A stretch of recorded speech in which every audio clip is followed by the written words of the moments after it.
Coach, coming off a win like last night, do you think that addresses some of the national gnashing of teeth that this team is looking to take after the AD news? Um, to be honest with you, Jen, we don't really care. We don't care about any of the outside noise. We really don't. It's a group of guys in there that's going to play hard and play together and try to compete at the highest level. And when they do, that's going to be satisfactory to me because I know that they'll give everything that they got. So the perception of who we are outside the locker room or with the national media it doesn't really matter to us. I mean, we know who we are and we know what we're going to try to do. You think some of these guys can come together and be greater than the sum of their parts, so to speak?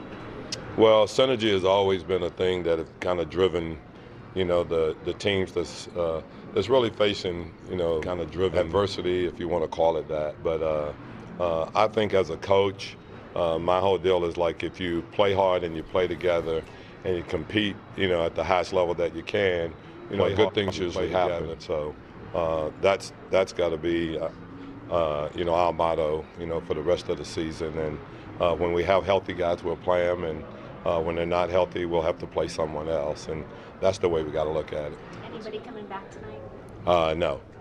No, we'll have the same group that we had last night, so we'll have to have guys step up and, we'll try to distribute the minutes. And the one thing we're trying to do is not, overextend Drew's usage and try to get him enough rest that, he can be effective and have other guys step up. And they did last night, What's it been like to have AD around after all this? I mean, is it different in any way? Is he acting the exact same way he did before this trade demand? I think we all are. I mean, AD's a good kid. He's a good, solid kid, and the guys in the locker room obviously like him, and he likes them, and nothing has changed from a coaching standpoint. So it was within his right to do to ask for that, and so it's out there. And the one thing that we can't do as coaches and as players and as a team is that we can't let that number one be an excuse for us, and number two affect the way we think or what we try to do. With John's recent performance, a lot of the conversation around his career the past few years is that maybe the league is moving away from those low post centers, and you see the way he's performing. You're going against Jokic tonight. Do you think that's kind of changing, or do you think that was kind of overrated in the first place? What do you think about the low post? Well, I just think he just needed to be in the right situation, and sometimes it takes a couple of stops for the guys to be that way and find a team where they fit into.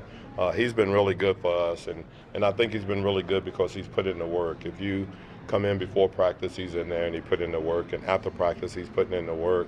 And I think the biggest thing for me is that he went through a stretch where he had a lot of DNPs, and it didn't affect him anyway. He came back the next day and even worked that much harder.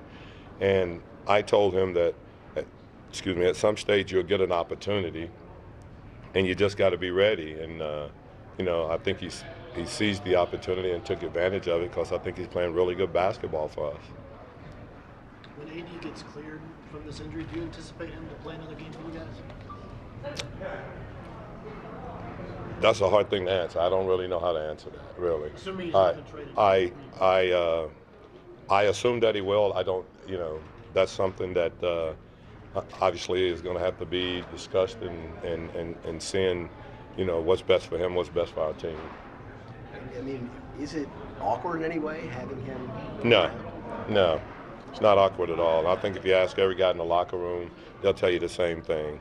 He's the same guy. He asked to be traded, but he's the same guy. All of a sudden, his personality didn't change, and all of a sudden, everybody in the locker room, we don't feel differently about him at all. It's one of those things, and we'll have to manage it, as an organization, and he'll have to manage it, as an individual, and we'll get through the whole thing. Coach, in last night's game, I think it may have been 24 seconds left in the game. Anthony Davis came up to you guys. I think he said something to you and Coach Finch. Did he give you some advice or something you noticed on the court?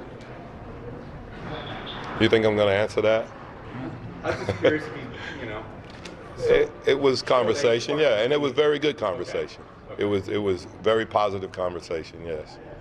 And that's not the first time he's done that, you know. And he's a part of our team, guys. he's on our team, okay. I know you talked about it last night, but I guess what is it overall? What do you think about the way Drew played against Harden last night? I think that's as good as you can ever hope for. And you know, I'll say this right now, and if I'm rallying for him, then so be it. But you know, to me, he deserved to be on an all-star team. He really does. You know what he does, and what we ask him to do, and as a two-way player, and obviously I know that our team has not been as successful as we would have thought it would be at this stage of the season.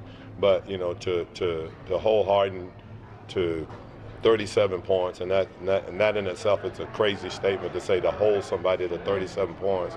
But he took 32 shots, and I thought that Drew did a great job on him. And you know, he's 6 for 18 from three. At this stage of the season and what he's doing, that's about as good as you're going to be able to guard him defensively. I know there have been reports about AD asking if he's going to play again, but if Mirotic and Randall get healthy, do you expect them to play again, or this kind of holding pattern with them too? I expect anything. If a guy is able to play and he's on the roster, we're going to play him, okay? That's the way it is right now. If anything change, I'll let you guys will be the first to know. But you know, if a guy's healthy and says, you know, I'm ready to play, then you know, right now our intentions are to play anybody that's healthy. But right now we got 10 guys, you know, so those are the 10 that we'll have to play tonight. And if anybody have any suggestions, I'm open for that too, you know. But Fletcher, I've seen your jump shot, and I don't think you can help us right now, okay? Same skeleton crew available tonight for the Pelicans at home against the Nuggets as the one last night, which you saw in person, that beat the Houston Rockets on the road. Impressive win and pretty good defense against James Harden last night. But I want to get into this situation with Anthony Davis and the fact that he's around the team as all this is going on. Obviously, he can't play because he's injured. That's one thing, but he's on the bench. We see him rooting there. He appears to be doing all the right things in terms of trying to be a good teammate. But is it odd to you that after this has become public that he's around the team to this degree? You know, Matt, I mean, it's unusual in the sense that it became public. I think trade requests from star players is common. It happens a lot. Sure. A lot of times it just happens behind closed doors. The public is not aware of it, usually between the agent and the front office, and things get worked out. Obviously, we're in a bit of a different age right now, and of course, Anthony Davis's team, his representation team, put that out there. Right. So it makes everything uncomfortable. But look, we can question decisions, where he may go, why he left, should he have left, or should he decide to leave. But I think his character has been something that we all can speak to, and he's going to be a professional no matter what. And whether this thing, you know, there's something sort of happens here before the trade deadline or it goes to next summer, I think he's going to do his part to try to help his team win. He's employed right now by the Pelicans. Assuming he gets healthy and comes back and plays, I think he's going to compete and play hard. There's a chance that might not happen. There's a lot of uncertainty in the air. But I think the fact that this has been made public, he's still in the middle of the season, it's just unusual for us to have to talk about it, and it become the major topic of conversation. It seems unusual, and yet a few months ago we were talking about Jimmy Butler in a very similar situation because it was out there and the team had to play through it with Butler on the floor with them at the same time. How would you feel as a teammate about potentially playing with Anthony Davis or just having him on the bench for your games, knowing he doesn't want to be a part of this? You know, man, to go back, at first, like what Grant said, in our era, it was behind closed doors. And then a lot of times I played with players, I'm sure Grant has, but it was because of contract dispute, playing time dispute, and you guys would say, I'm ready to go. I'm not playing. You hear blow-ups in the locker room with management and coaches, and you understand.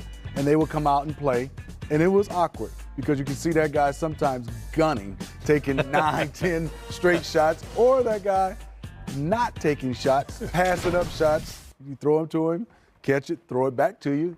He is disgruntled. So I think Grant said it best, and we've all known. he's such a high character kid, Anthony Davis. This makes it even unusual because he's going to probably play extremely hard the same way if he does play. And then how his teammates going to handle this in the media? That's the one part you look at it is you would love to, and maybe he's done it, as Anthony Davis get a chance to take his team out to dinner, tell them what's going on, what's on his mind, so they can have, be able to be equipped to be able to answer these questions the way because he hasn't said much. Because if I'm the media, which we are, we're trying to get to Drew Holiday, we're trying to get to Alvin, we're trying to get to everybody is why and where does he want to go. So I think that's the one thing. Hopefully they've tightened that up and they keep that in house. Well, unlike the Butler situation, there are no stories out there of blow-ups at practice or confrontations with players. He's not sniped at any teammates in the past. So if you guys could explain to the folks what kind of a high-wire act this is that he's walking right now and just how well-liked he must be to pull this off, essentially, to make a trade request and not have any backlash there. Extremely well-liked, high character. One thing as I would just advise from him is still be yourself. Don't let this process change you. Let your agent do a lot of the talking, and if you have to, be behind closed doors when you're having meetings with management, coaching staff, because if it gets out in the media and you start talking to the media like us, Grant, and we get a chance to put our spin on it, it could go any kind of way. Sure. And I think you're right, Smitty. Man, the most important thing is keep quiet, let your representation handle things, and if and when you do come back, assuming he comes back and play great basketball. Yep. Give it your all, leave it all out there. I think the respect in the locker room is important, and it seems like it's there. Right. Just the fact, as you said, he's talked to his guys. He was still engaged in the game last night, which was a little awkward to see. But he's a good guy. Could be a little uncomfortable with the fans. You know how that plays out, and that'll be fans tonight. Yeah, exactly. The fans, particularly the home fans in New Orleans. So if he's back with the team and that could be a weird sort of reception of sorts. But go out, be professional, play great basketball like he's done his whole career, and like I anticipate he'll continue to. You know what, Matt? He might have to start pulling out that credit card and paying for dinner. More dinner? Yes. Yeah. More dinners coming up? No more free dinners in New Orleans. I would be very curious to hear what the fan reaction is tonight, assuming he walks out to sit on the bench again with his teammates. I'm also still trying to figure out why the agent went on the record with this, knowing that there was a fine coming, $50,000, when you could just leak it for free. I still haven't figured out the upside of that exactly. But I might make my agent do it. Oh, he's paying for that. I'll say it. He's paying for that. They both got the money. It's not a problem. It's not a problem. Still. Yeah. Also interesting, if you look back in history, his situation is not that dissimilar than Kareem Abdul-Jabbar's situation. The numbers are also very similar. Remember, Kareem had just finished 6 seasons in Milwaukee when the Bucks traded him, remember, at his request. Most of our viewers don't remember that, but Davis is a little younger, but in his 7th season now in New Orleans. It went well for Kareem when he landed, eventually, of course, in Los Angeles. For some perspective on the ground in New Orleans, let's turn to Scott Kushner, who covers the Pels for The Advocate. And Scott, we appreciate the time. What's been the vibe around this team since the Davis news broke? I mean, it's strangely very similar to how it's been. It's almost as if nothing happened. When you talk to Drew Holiday and you talk to Alvin Gentry, they're just kind of like, yeah, he's here and he's hurt and he's not playing, but he's around and he's our guy and he's still a good guy. And Drew Holiday said he loved him and that he was his favorite player to ever play with and all this kind of stuff. And you're like, he just told everyone that he doesn't want to play with you guys because he doesn't think he can win here. But that doesn't seem to have made it awkward or uncomfortable in most respects. It'll be interesting to see how the Pelicans' place in the standings affects their decision-making moving forward. And 80's numbers are incredible. By a lot of metrics, this is Drew Holiday's best season in the NBA. I know continuity has been a problem because of the injuries, but is it fair to ask why this team isn't in a better spot than tied for 12th in the West? Yeah, it's totally fair to ask that question. If Anthony Davis, who claims to be the most dominant player in the NBA, can't get his team above 12th place in the West, then is he really that level of superstar? And is Drew Holiday, who is having, I think, according to a lot of people, an all-star season, is he really that level? And how bad is the rest of the team around him if you have these two guys and they still can't win games? It's really it begs a lot of questions as to the structure of the team, as to the structure of the coaching staff, everything that goes into it. You have to ask questions when a team loses when they're in this kind of position. Yes, hey, there's a bit of an unconventional structure, I guess, within the front office and the merging of the Pelicans and the Saints working together. And I'm just curious if you had any perspective or anything that you've heard in terms of how the Pelicans will handle this? Will they look to try to maybe do something in anticipation of the trade deadline, or will they wait until the summer when there's possibly more options available to them? I'd be surprised if they made this move by the trade deadline. Based on every indication of everyone you talk to over there, they're not going to rush this decision. They're not the type of organization that rushes stuff to begin with when it comes to hirings, firings. They really are a very diligent organization that takes its time.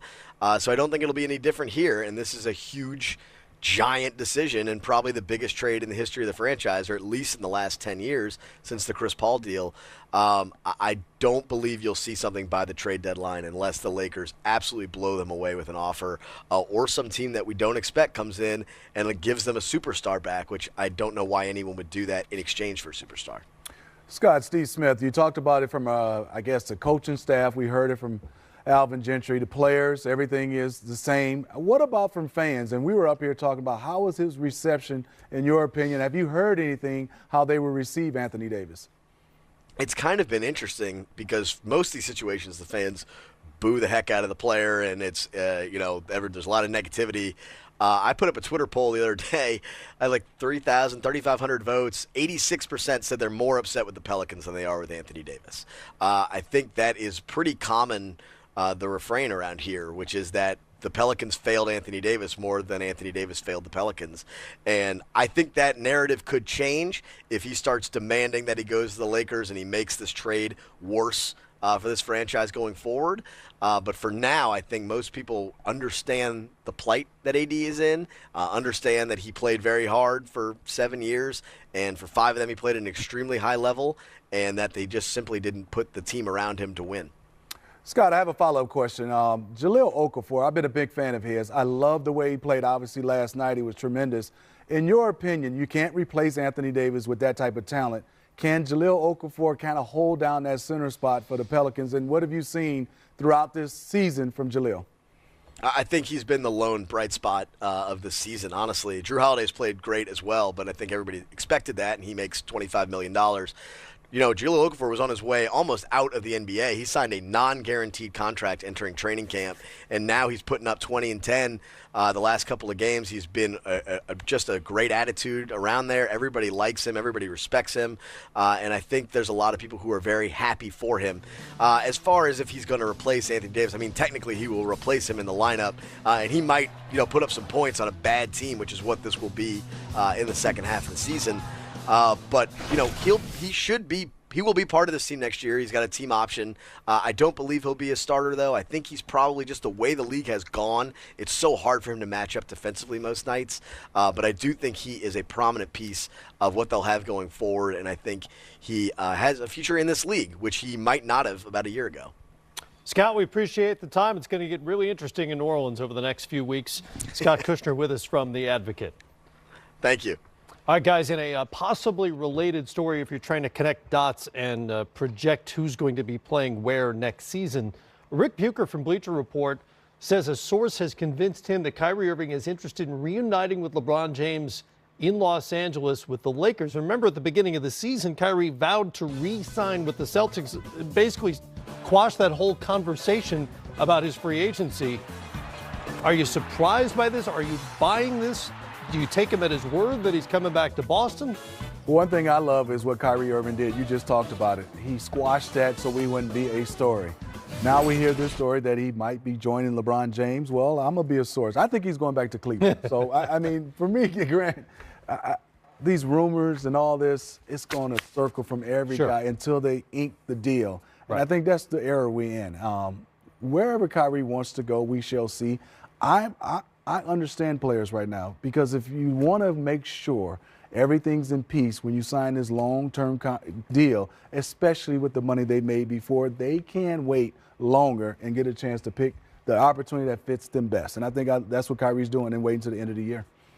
No, I agree, 100% with Smitty.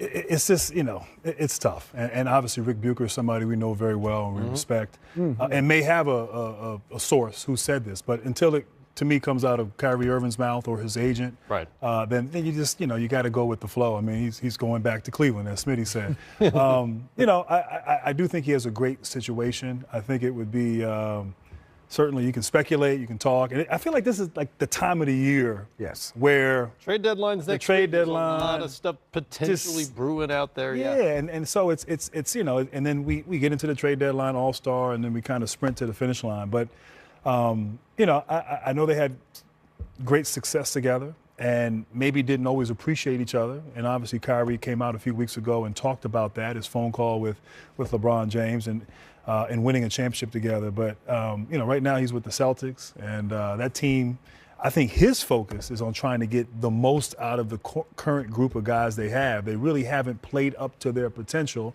and at times it's been frustrating. And maybe some things will happen, in the interim here, or maybe they'll wait until the summer. But right now it's just, I can't go with that rumor. Okay, and he'll have an opportunity, because he'll be asked about it 20 times in the next week or so, to put an end to that one as well. There you go. All right, much more coming up here. For the first time, Luka plays under the bright lights of Madison Square Garden, the record number he may be shooting for against the Knicks, and his shot at making the All-Star game coming up.